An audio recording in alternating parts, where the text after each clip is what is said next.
मैंने पूछा था कि सबसे बड़े 50 विलफुल डिफॉल्टर्स हिंदुस्तान में कौन हैं? माननीय मंत्री जी, मुझे कोई जवाब नहीं दिया। नमस्कार, मैं हूं दिबांजलि मोइत्रा। कांग्रेस नेता राहुल गांधी ने 16 मार्च को लोकसभा में केंद्र सरकार से देश के 50 सबसे बड़े विलफुल डिफॉल्टर यानी जानबूझकर कर्ज ना चुकाने वालों का नाम पूछा था। अब एक आरटीआई में 50 विलफुल डिफॉल्टर को लेकर बड़ा खुलासा हुआ है। आरटीआई का जवाब देते हुए रिजर्व बैंक ऑफ इंडिया ने यह स्वीकार किया है कि उसने 50 विलफुल डिफॉल्टर्स के 68,607 करोड़ रुपए के कर्ज को माफ कर दिया है। इस लिस्ट में सबसे चौंकाने वाला नाम फरार हीरा व्यापारी मेहुल चोकसी का है। आरटीआई कार्यकर्ता साकेत गोखले ने 50 टॉप विलफुल डिफॉल्टर्स के बारे में जानकारी हासिल करने 16 फरवरी तक उनके ऋण की मौजूदा स्थिति के बारे में जानने के लिए एक आरटीआई आवेदन दाखिल किया था। गोखले ने कहा कि मैंने ये आरटीआई इसलिए दाखिल की क्योंकि वित्त मंत्री निर्मला सीतारमण और वित्त राज्य मंत्री अनुराग ठाकुर ने कांग्रेस सांसद राहुल गांधी द्वारा पिछले बजट सत्र में संसद में 16 मार्च 2020 को पूछे गए इस तारांकित प्रश्न का जवाब देने से इनकार कर दिया था।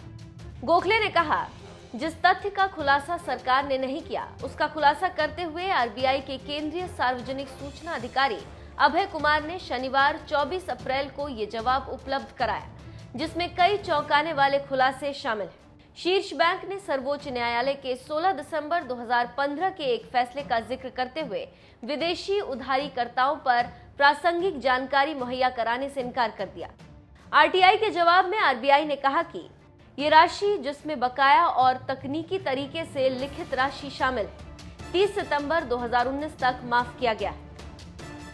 बता दें कि 50 विलफुल डिफॉल्टर्स की इस लिस्ट में करप्शन में फंसी मेहुल चोकसी की company Gitanjali gems limited top पर है। गीतांजलि जेम्स पर 5,492 करोड़ रुपए की देनदारी।